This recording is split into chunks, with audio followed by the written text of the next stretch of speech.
언제나 필승! 네, 반갑습니다. 필승입니다. 자, 이번에 분석해드릴 기업은 ESS 시장에서 저는 숨겨진 대장주로 보고 있습니다. 한중 NCS에 대해서 분석을 해드리겠습니다. 자, 일단 저는 ESS 시장에 대한 성장을 매우 좋게 보고 있는 것은 사실이에요. 향후 10년 동안 10배 이상 커질 시장이라고 생각을 하고 있습니다. 그런 와중에 저는 한중 NCS에 대한 분석을 꾸준히 해드렸었죠. 지금 보시면 약 5개월 전에도 분석해드렸어요. 아까 27,400원에서 분석해드렸던 것이고, 미국 시장에서 중국산 배터리 퇴출 제2하나솔루션 ESS 글로벌 독점 기업 한중 NCS. 참고로 한중 NCS는 ESS 쪽에서 필수적인 소재, 필수적인 부품이라고 할 수 있는 이런 냉각 시스템을 만들고 있습니다. 현재는 중국의 엠비쿨과 그리고 한국의 한중 NCS가 시장을 양분하고 있는데, 사실 중국산 배터리 점유율이 거의 90% 가깝기 때문에 이 엠비쿨이 이 시장도 거의 독점하다시피 하고 있었어요. 근데 최근에 어떻죠? 네, 미국 시장에서 중국산 배터리, 특히나 ESS 시스템이 퇴출될 기미가 보이고 있단 말이에요. 내년부터는 관세가 55% 이상 붙을 것이기 때문에 사실 중국산 배터리들의 점유율을 한국 기업들이 상당 부분 가져올 수 있을 거라고 보고 있습니다. 따라서 ESS 시스템에 필수로 써야 되는 냉각 시스템을 하고 있는 엠비쿨과 한중 NCS 두 개 기업인데, 한중 NCS가 한국계이기 때문에 아무래도 중국 기업들보다는 한국 기업의 한중 NCS가 가장 큰 수혜를 볼 수 있을 거라고 보고 있습니다. 따라서 이 시장을 거의 독점하고 있는 엠비쿨의 점유율을 어느 정도는 한중 NCS가 가져올 수 있을 것이라고 좀 보고 있는 것이고, 따라서 5개월 전부터 한중 NCS를 분석해드렸죠. 그 당시 주가는 약 27,400원이었고 현재 주가는 약 46,200원입니다. 그 이후에도 꾸준하게 분석해드린 바가 있죠. 지금 보시면 약 2개월 전에 한 번 더 분석해드렸어요. 약 34,000원대에서 분석해드렸습니다. 중국산 ESS 퇴출, 아무도 모르는 최대 수혜주, 실적 폭발합니다. 국내 독점 한중 NCS. 그러니까 5개월 전에 27,400원이기 때문에 현재로서는 약 50% 이상의 주가 상승을 보이고 있고요. 2개월 전에는 44,000원이었기 때문에 약 30% 정도의 주가 상승률을 보이고 있습니다. 그리고 한 번 더 분석해드렸죠. 네, 이제는 시세의 거의 극초기 때, 이제 초기 변곡지가 발생한 이후에 저는 분석해드린 바가 있었던 것이고, 그 당시에 주가 약 36,000원 정도 됐었습니다.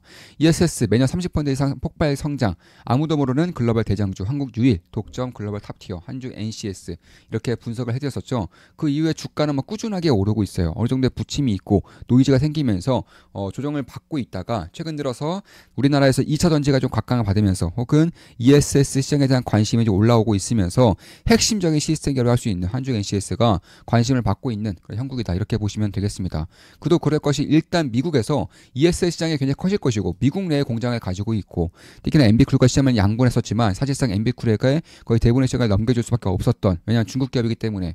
그래서 그런 것들을 감안했을 때 내년부터는 탈중국이 진행된다는 점에서 한중 NCS에 대한 관심을 저는 꾸준히 가질 필요가 있다라고 보고 있습니다. 한중 NCS는 지금까지는 내연기관 그리고 전기차 쪽에 치중했다면은 이제 내년부터는 ESS 냉각 시스템에 사업을 집중할 것이기 때문에, 사실 제가 봤을 때 실적의 폭발적인 성장은 물론이거니와 밸류에이션의 리레이팅도 발생할 가능성이 높다고 보고 있어요. 그러니까 그 전까지만 하더라도 이런 자동차 쪽 내연기관차라던가 전기차 위주였다면은 이제는 이게 ESS로 넘어가면서 사실 데이터 센터라던가 혹은 AI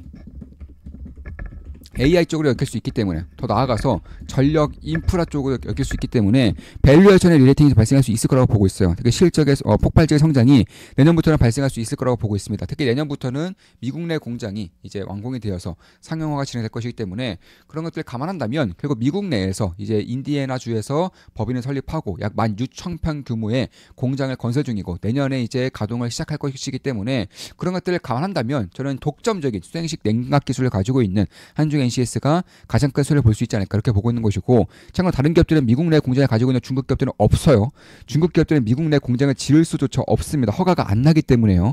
그런 것들을 감안했을 때 내년부터는 미국 내에서 이제 생산을 하게 된다면 가격 경쟁력 부분에서도 이제 중국 기업 대비해서 그다지 밀릴 부분은 사라지지 않을까, 이렇게 개인적으로 보고 있는 것이고, 따라서 ESS 시장에 대한 성장이 이제 막 본격적으로 시작되고 있다라는 점, 그리고 자, ESS 시장에 대한 폭발적인 성장, 그리고 무엇보다도 중국산 배터리가 퇴출 혹은 제재받을 가능성이 높다는 점. 이에 따라서 나머지 이제 시장이 성장하는 가운데에서 점유율을 빼앗을 수만 있다면은 한국 기업들이 가장 큰 수혜를 볼 수 있을 거라고 보고 있는 것이고, 배터리라는 국가들이 한국만 있는 건 아닙니다. 일본도 있고 독일도 있긴 한데 이들은 내수에 추정되어 있어요. 미국 내 공장조차도 가지고 있지 않을 정도로 사실 내수 물량에만 추정되어 있고 그다지 기술력으로 뛰어나지 않기 때문에 결국 중국산 배터리들이 이제 자리를 좀 비워줄 경우에는 그 자리를 한국 기업들이 차지할 가능성이 상당히 높아지고 있다. 이렇게 보고 있는 것이고, 따라서 대표적인 고객사가 삼성 HDI라던가 혹은 넥스트라 에너지라던가 SMA 그리고 다른 이제 ESS 사업자들과 협력을 진행하고 있는 것이고, 아마 제가 봤을 때에는 다른 배터리 기업들과도 특히 ESS 기업들과도 내년부터는 이제 수주가 계속적으로 나올 수 있을 거라고 좀 보고 있습니다. 따라서 첨단적으로 냉각 시스템을 개발을 하고 있고, 지금까지는 기술적으로 굉장히 쉬웠던 공냉식이 이제 줄을 잃었다면 이제는 순행식으로 바뀌고 있습니다. 이거는 데이터 센터도 마찬가지고 ESS 시스템도 마찬가지예요. 순행식으로 바뀌고 있고, 순행식 할 수 있는 기업은 전 세계에서 2개밖에 없어요. 중국 기업 그리고 한국 기업이 한중 NCS 2개밖에 없기 때문에 그런 것들을 감안한다면, 쉽게 말해서 우리가 예전에 한 10년 전에 15년 전만 하더라도 노트북을 쓰든 PC를 쓰든 다 공냉식이었어요.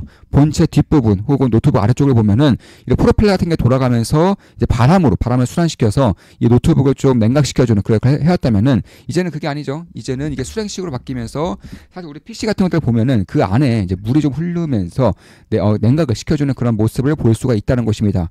이것들도 데이터전도 마찬가지고 ESS도 마찬가지고, 이게 이제 공냉식에서 수냉식으로 이제 막 바뀌고 있는 것이고, 따라서 뭐 냉침 냉각이라던가 이런 것들도 액침 냉각 같은 것들이 이제 좀 수혜를 많이 보고 있다. 좀 이렇게 보고 있는 것입니다. 따라서 저는 ESS 시스템도 이쪽으로 갈 가능성이 높다라고 보고 있어요. 일단 공냉식은 기술적으로 쉬운 것은 맞는데 일단 효율성이 너무 떨어져요. 일단 수냉식이 훨씬 더 전력기 에너지도 적게 사용할 수밖에 없는 그런 환경이라는 것이고, 이게 공냉식은 순환이 돼야 되다 보니까 이게 어쩔 수 없이 어떤 곳은 차가운데 또 어떤 곳은 뜨거운 그런 현상들이 발생한다는 거예요. 그러니까 공냉식은 예를 들어서 ESS가 뭐 이런 식으로 있다고 쳐볼게요. 그럼 바람이 자 이렇게 들어온다고 해볼게요. 이렇게 들어오면은 여기는 시원하겠죠. 근데 여기가 시원할 수 있느냐? 그렇지가 않다는 겁니다. 근데 이제 순행식 같은 경우는 일정하게 이렇게 물이 돌아가기 때문에 사실 그 어떤 배터리든 다 똑같은 온도가 유지될 수 있다는 것이고, 공냉식은 이렇게 공간이 항상 필요해요. 우리가 노트북 사용할 때도 예전에 이제 공냉식으로 냉각식 노트북 사용할 때에도 항상 보면은 노트북 이렇게 사용하면 안 되죠. 가열돼서 안 됐습니다. 항상 공간을 띄어서 이렇게 해서 이렇게 노트북을 사용했단 말이에요. 여기서 이제 바람이 통해야 되니까. 이제 공냉식은 다 마찬가지예요. 공간이 상당히 많이 필요하고, 특히 공냉식을 하는데 이제 소모되는 열도 혹은 전기 에너지도 수냉식에 비해서 대략 한 1.4배 정도 더 많습니다. 그리고 무엇보다도 이제 안정적인, 그러니까 좀 균일하게 냉각이 좀 안 되다 보니까 그런 것들을 감안한다면 이제는 데이터 센터도 마찬가지고 ESS 마찬가지고 수냉식의 냉각 시스템이 압도적인 점유율을 가져갈 것이라고 보고 있는 것이고, 이에 따라서 미국 내에서 내년에는 이제 완공이 되는 만큼 실적의 폭발적인 성장이 발생할 수 있지 않을까 이렇게 보고 있는 것이고, 사실 뭐 프리미엄 이제 자동차 브랜드, 전기차 브랜드와도 협력을 맺고 있는 것은 사실이고요. 따라서 그런 것들을 감안했을 때에도 저는 전기차용 혹은 이제 수소차라던가 아니면은 ESS 이렇게 냉각 시스템이 필요한 쪽에서는 한중 NCS의 매출 구조가 상당히 확장될 수 있지 않을까, 개인적으로는 그렇게 보고 있습니다. 따라서 결국 수냉식 ESS 시스템의 기술적 우위성이 확실하다는 점에서 저는 꾸준하게 이쪽을 좀 볼 필요가 있다. 수냉식 쪽을 볼 필요가 있는 것이고, 특히 이제 ESS 시장에 상당히 관심을 많이 받고 있고,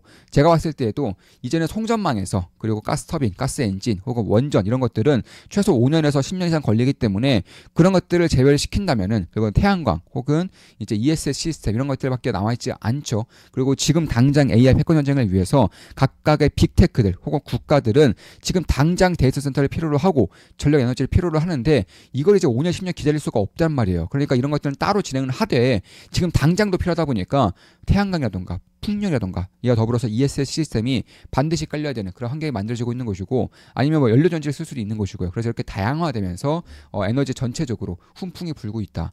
개인적으로는 그렇게 생각하고 있습니다. 따라서 저는 한중 NC에 대한 분석을 좀 이렇게 해드렸던 것이고, 지금 현재 필사단 13개 멤버 모집 중에 있죠. 현재 한 분이 오셨기 때문에 선착순 4명만 4분만 더 받고 마감 짓겠습니다.